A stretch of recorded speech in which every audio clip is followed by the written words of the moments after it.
मुझे यहाँ पर एक कंप्रेस्ड बायोगैस प्लांट का भी उद्घाटन करने का मुझे मौका मिला है।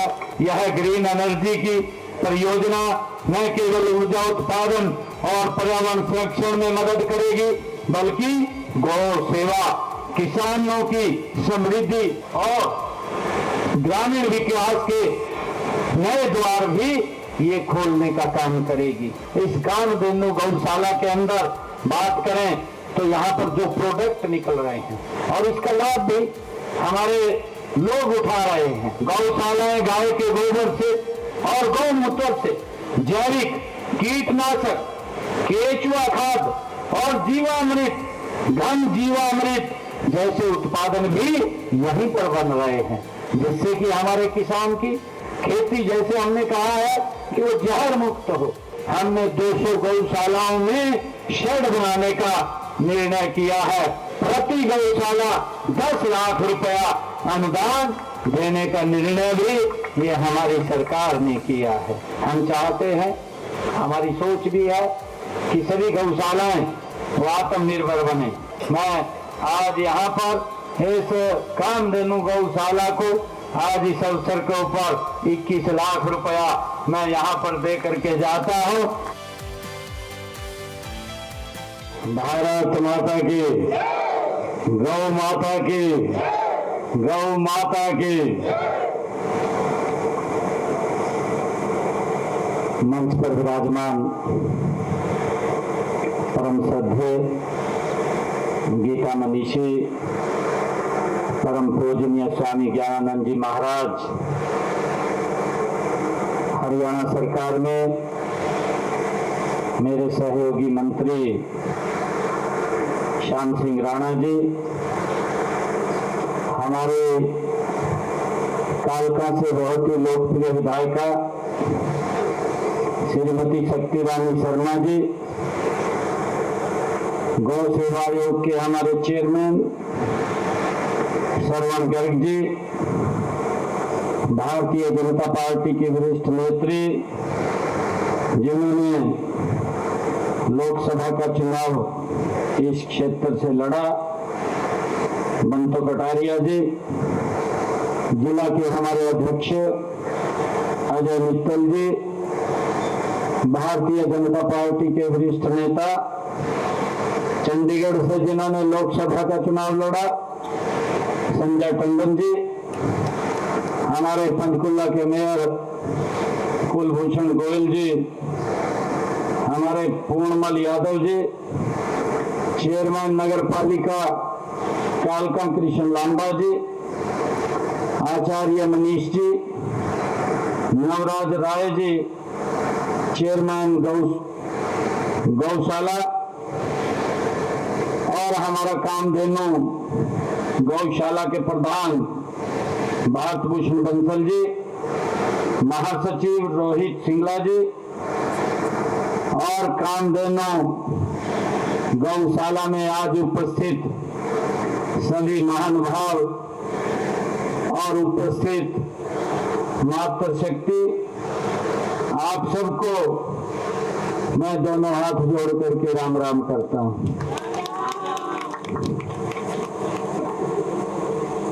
आज मेरे लिए बहुत ही ये गौरव का दिन है। दुर्गा माँ के नवरात्रे भी चल रहे हैं। सबसे पहले मैं माँ दुर्गा के नवरात्रों की आप सबको बहुत बहुत बधाई देता हूँ, शुभकामनाएं देता हूँ। और कालका माता के चरणों में प्रणाम करके गौ माता के चरणों में आने का अवसर मिला है। ये मेरे लिए और सौभाग्यशाली बात है। और मुझे ये भी खुशी है कि जब मैं कामधेनु गौशाला में आया हूं तो मुझे यहाँ पर एक कंप्रेस्ड बायोगैस प्लांट का भी उद्घाटन करने का मुझे मौका मिला है। ये हमारे लिए और गर्व की बात है। हम देखते हैं कि गौशालाएं आप आत्मनिर्भर बन रही हैं। आदरणीय नरेंद्र मोदी जी ने कहा कि हमें आत्मनिर्भरता की ओर जाना चाहिए। मैं बधाई देना चाहूंगा गौशाला के सभी पदाधिकारियों को, जिनकी मेहनत नहीं, उसके बाद एक एक पैसे को उसका सदुपयोग हो और इस गौ माता के वेलफेयर के लिए खर्च ना हो, यहाँ से इनकम का साधन भी खड़ा हो जाए। इसके लिए मैं सभी गौशाला के पदाधिकारियों को बहुत बहुत बधाई और साधुवाद देना चाहूंगा। हम सब देख भी रहे हैं पिछले 10 वर्षों से, नहीं तो हम जगह देखते थे हमारी संस्कृति भी कहीं न कहीं विलुप्त हो रही थी। आज इन 10 वर्षों में अगर हम देखते हैं, गंगा भी निर्मल हो गई है, गंगा भी स्वच्छ हो गई है। इन्हीं 10 वर्षों में जो भगवान श्री कृष्ण ने अपने मुखारबिंद से हमारे इस हरियाणा की पवित्र भूमि कुरुक्षेत्र से जो गीता का संदेश, कर्म का संदेश दिया, उसका प्रचार भी पूरी दुनिया के अंदर हो रहा है। और मुझे ये भी खुशी है, जहां गंगा निर्मल हुई है वहां गीता घर घर में गई है और गौशालाओं के माध्यम से हमारी गौ माता भी संरक्षित हुई है। ये हमारे लिए बड़ी खुशी की बात है। चाहे नंदीशालाएं बनाने की बात हो, चाहे गौशाला बनाने की बात हो, लगातार ये सरकार हमारी संस्कृति के संरक्षण को लेकर के विकसित राष्ट्र की तरफ आदरणीय नरेंद्र मोदी जी गति से बढ़ रहे हैं। मुझे यह भी खुशी है कि मैं जब आप सभी को इस कंप्रेस्ड जो बायोगैस प्लांट की स्थापना पर मैं आप सबको और सभी हमारे पदाधिकारियों को भी बधाई देता हूं। यह प्लांट गौवंश के गोबर और जैविक कचरे से ऊर्जा भी उत्पादन करेगा। ये हमारे लिए बड़ी खुशी की बात है।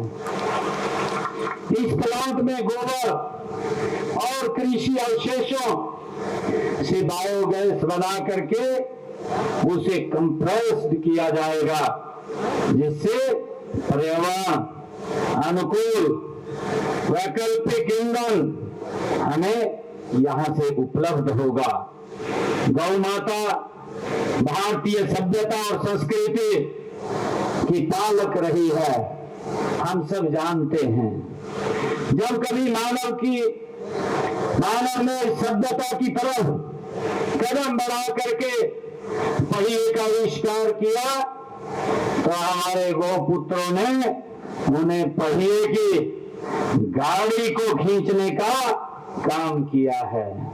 मुझे यह भी खुशी है कि यह काम तब तक जारी रहेगा जब तक आधुनिक मशीनों ने इसका स्थान नहीं लिया है। इसलिए गाय आदिकाल से ये पूजनीय रही है। ये मेरे लिए बड़े गर्व और गौरव की बात है हम सब के लिए। हम सब देखते हैं कि अब जब मशीनी युग आया, मशीनी युग में हम मशीन से अपनी कृषि को उत्पादन करते हैं, परंतु एक समय था जब यही गौ माता जो हमें बछड़ा देती थी और उससे कृषि का उत्पादन होता था, कृषि उत्पन्न होती थी। ये हमारे लिए बड़े गर्व की बात है। महर्षि वेद व्यास जी ने भी गाय ने सभी देवी देवताओं का निवास बताया है। पुराने समय में गौ धन को किसी व्यक्ति, राजा अथवा प्रदेश की समृद्धि का पैमाना माना जाता था। हरियाणा प्रदेश के बारे में तो कहा जाता है कि जहां दूध दही का खाना नहीं, वो ऐसा हमारा हरियाणा, वहीं दूध दही की नदियां वो हरियाणा में बहती हैं। इसलिए यह भी कहा गया है कि देश हरियाणा, जहां दूध दही का खाना। ये हमारी गौ माता ही है, जो दूध का कितना भंडार हमारे यहाँ उत्पन्न होता था। गाय को अत्याधुनिक और दिव्य गुणों की स्वामी भी कहा गया है। कहा जाता है कि देवताओं और रसूल के बीच हुए समुद्र मंथन में निकले 14 रत्नों में से एक कामधेनु गाय ही सामने निगाई थी।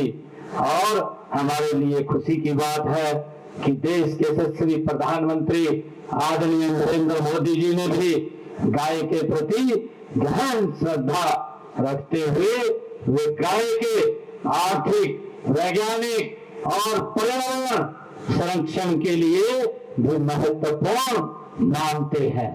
मुझे ये भी खुशी है कि आदरणीय प्रधानमंत्री जी हर रोज सुबह अपने निवास पर गौ माता के दर्शन व सेवा करके अपनी दिनचर्या का शुभारंभ करते हैं। ये हमारे लिए बड़ी खुशी की बात है। मुझे ये भी खुशी है कि पंडित दीनदयाल जी उपाध्याय जी ने कहा, उन्होंने अपने शब्दों में कहा कि गाय ग्रामीण अर्थव्यवस्था की रीढ़ है, इसका संरक्षण कृषि और समाज के लिए आवश्यक है।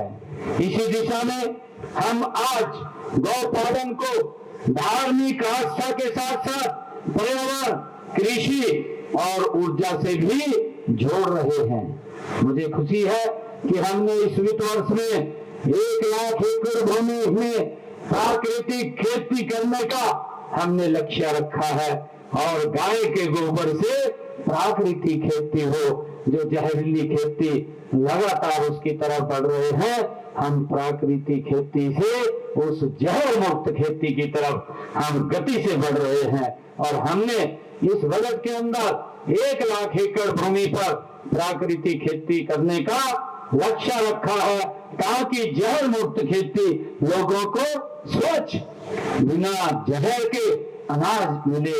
ये हमने इसका निर्णय किया है। इसमें हमने पंचगव्य के महत्व को भी देखते हुए देसी गाय के पालन को हम बढ़ावा दे रहे हैं।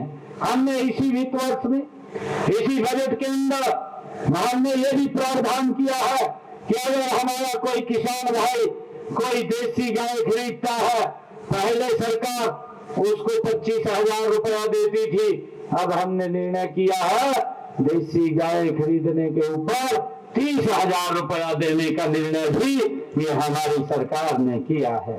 मुझे ये भी खुशी है कि हमने इस बजट के अंदर गौशालाओं के लिए लगभग 595 करोड़ रुपए का प्रावधान किया है।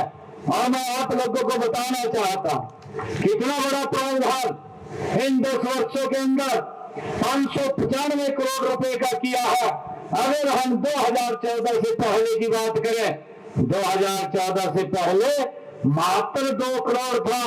2 करोड़ के बाद इन 10 वर्षों में ये 595 करोड़ रुपया बजट का प्रावधान ये हमारी सरकार ने किया है कि गौ माता बेसहारा न रहे, बेसहारा न घूमे, वो नंदीशाला में जाए और वो गौशाला के अंदर जाए। इसका प्रावधान हमने किया है। हमने ये भी किया है कि गौ माता बेसहारा न रहे, इसके लिए हमने हरियाणा प्रदेश के अंदर 3 गौ अभ्यारण्य, बड़े गौ अभ्यारण्य हमने बनाने का काम किया है। और लगातार सरकार जहां जहां आवश्यकता पड़ती है उसको भी गौ अभ्यारण्य के रूप में बनाने का काम हम करते हैं। मुझे खुशी है बताते कि हमने नांदगांव जिला पानीपत में और दूसरा डोंगर जिला हिसार में और तीसरा हमारा पंचकुला में जो गौ अभ्यारण्य बने हैं, जिसमें कई हजार गौ माताएं उसके अंदर सुरक्षित हैं। और उसमें हमारे समाज के प्रतिनिधिगण, प्रमुखगण उन गौ माता की आगे आकर के सेवाएं कर रहे हैं, उनको सुरक्षित कर रहे हैं। ये हमारे लिए बड़ी खुशी की बात है। मुझे आप लोगों को बताते कि हमने गौशालाओं में भी, गौशालाओं के अंदर भी जो पहले 2014 से पहले मैं आपको बताना चाहता हूं कि हरियाणा प्रदेश के अंदर मात्र 215 गौशालाएं थी। इन 10 वर्षों के अंदर ये बढ़कर के 650 के करीब में गौशालाएं हरियाणा प्रदेश के अंदर हो गई हैं।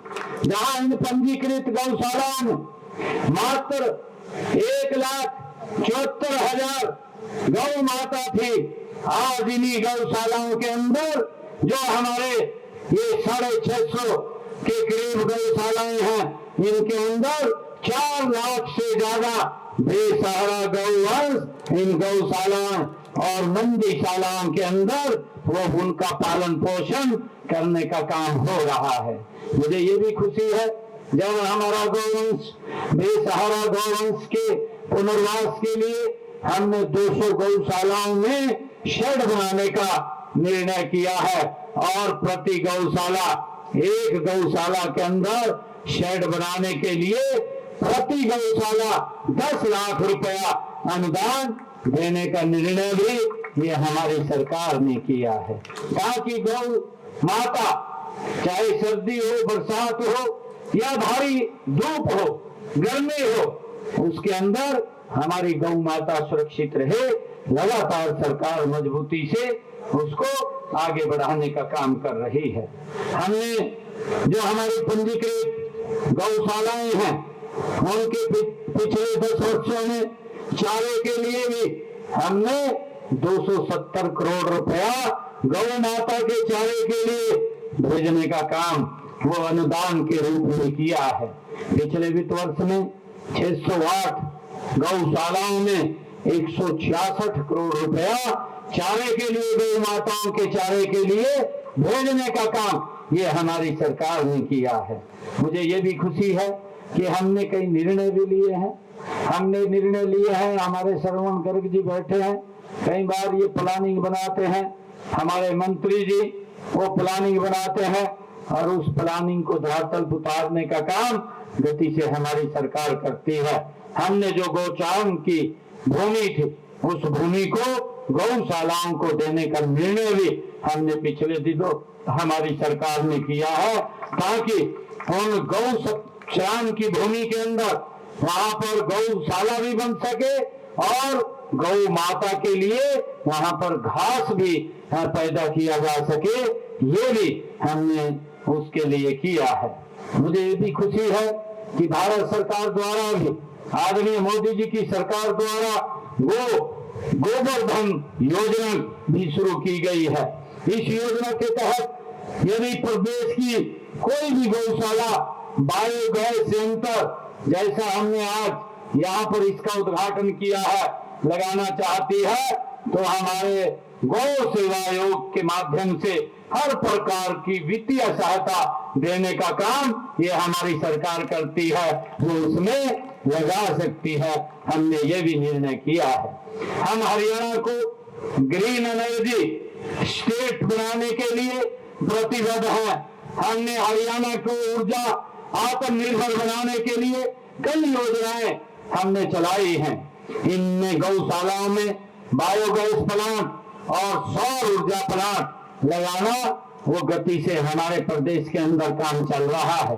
प्रदेश में हमने 331 गौशालाओं पर में सौर ऊर्जा प्लांट लगाने का काम भी वो हमारी सरकार ने किया है। उसी दिशा में मजबूत कि हमारी गौशाला वो आत्मनिर्भर बने, वो वहां से जितना खर्चा हो वो खर्चा वही गौशाला वहां से निकाल सके, उसके लिए हमने हर लगभग 331 गौशालाओं के पास हमने सौर ऊर्जा प्लांट लगाए हैं, जिनके ऊपर सरकार ने 90% की सब्सिडी दे करके उन सोलर प्लांट लगाने का काम ये हमारी सरकार ने किया है। हम चाहते हैं, हमारी सोच भी है कि सभी गौशालाएं वो आत्मनिर्भर बने, इनकी दान पर निर्भरता कम हो इनकी आय का स्रोत वो गौशाला से भी निकले हुए अलग अलग प्रोडक्ट हों।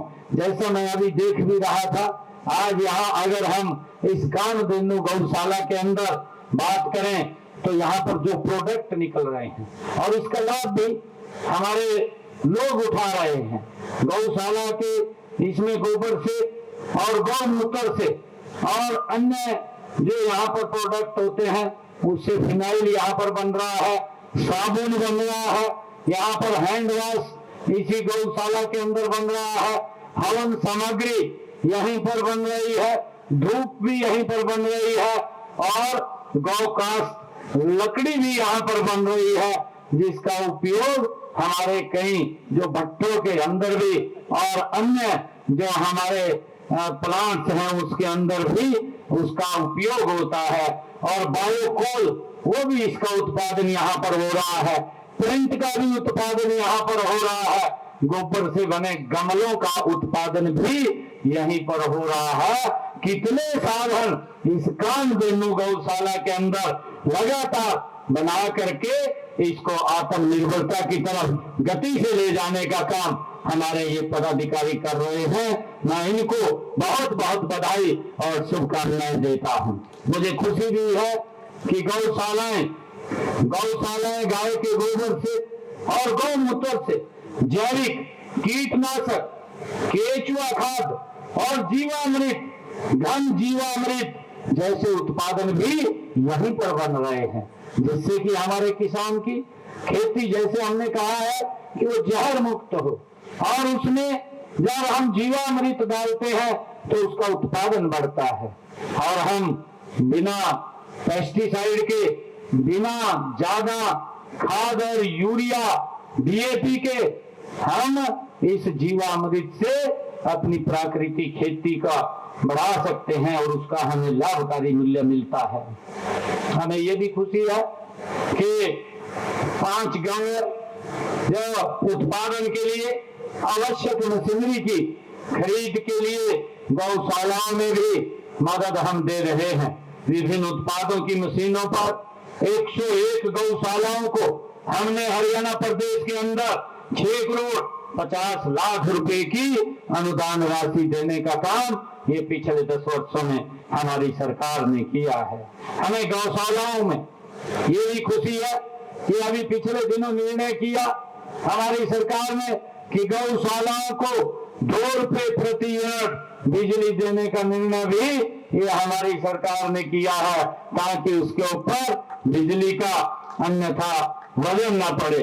हमने गौ माता की सुरक्षा के लिए हरियाणा के अंदर एक सख्त कानून भी हमने बनाया है, गौवंश संरक्षण व गौसंवर्धन अधिनियम 2015 को हमने लागू किया है।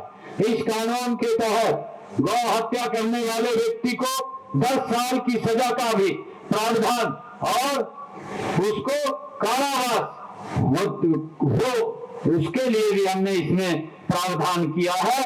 और गौ जो हमारे अवैध गौ तस्करी करने वाले व्यक्तियों को 7 वर्ष तक कैद का भी प्रावधान इस गौ संवर्धन कानून के अंदर हमने किया है, जिससे कि गौ माता का संरक्षण हो। आज मुझे खुशी है कि मेरा आप सब गौ प्रेमियों से ये अनुरोध भी है कि गौशालाओं को आधुनिक बनाने के लिए हम सहयोग करें। आज यहाँ जिस कंप्रेस्ड बायोगैस प्लांट का उद्घाटन यहाँ किया गया है वह इसी दिशा में की गई महत्वपूर्ण पहल है। यह ग्रीन एनर्जी की परियोजना न केवल ऊर्जा उत्पादन और पर्यावरण संरक्षण में मदद करेगी, बल्कि गौ सेवा, किसानों की समृद्धि और ग्रामीण विकास के नए द्वार भी ये खोलने का काम करेगी। मुझे खुशी है कि जब मैं यहाँ कामधेनु गौशाला में आया हूँ और हमने कंप्रेस्ड यहाँ पर बायोगैस प्लांट का उद्घाटन किया है, क्योंकि और भी कई कार्य इसके अंदर चलते रहते हैं।